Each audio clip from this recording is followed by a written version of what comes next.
আমাদের cyber team তারাও সার্বক্ষণিকভাবে cyber world monitoring করতেছে, যাতে কোনোভাবে কোনো দুষ্কৃতিকারীরা কোন রকম গুজব ছড়িয়ে যাতে এই উৎসবের যে আমেজ সেটা যাতে কোনোভাবে নষ্ট করতে না পারে।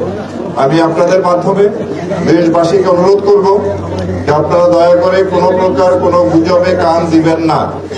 যদি সোশ্যাল মিডিয়ায় কোনো ধরনের কোনো খবর আসে সেটি অন্তত যাচাই করার মতো সময় আমাদেরকে দিবেন। যদি ওই খবর মিথ্যা হয় তবে ওই গুজবকারীর বিরুদ্ধে আমরা ব্যবস্থা নিব। আর যদি সত্যি সত্যি কোনো ঘটনা সোশ্যাল মিডিয়ায় আসে যা সত্যতা আছে সেটাও আমরা অনুসন্ধান করে ওর বিরুদ্ধে আইনানুগ ব্যবস্থা গ্রহণ করব। সুতরাং এই গুজবকারীরা যাতে কোনোভাবেই সফল না হয় সেদিকে আমাদের সতর্ক থাকতে হবে।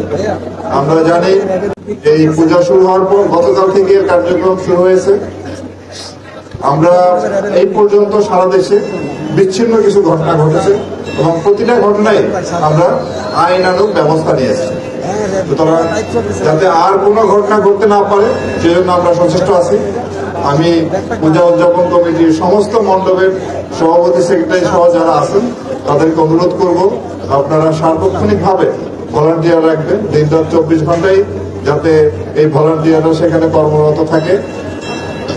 আর এছাড়াও যাতে পর্যাপ্ত আলোর ব্যবস্থা থাকে রাতের বেলা সেটাও নিশ্চিত করতে হবে এবং যারা এখানে পূজা দেখতে আসবেন তারা যাতে নির্বিঘ্নে আসতে পারে সেদিকে আমরা লক্ষ্য রাখবো।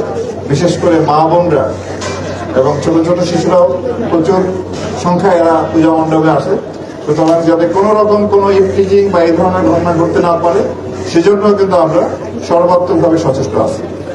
আমরা আশা করি সবাই মিলে আমরা এবারে উৎসবটি সুন্দরভাবে শেষ করতে সক্ষম হব।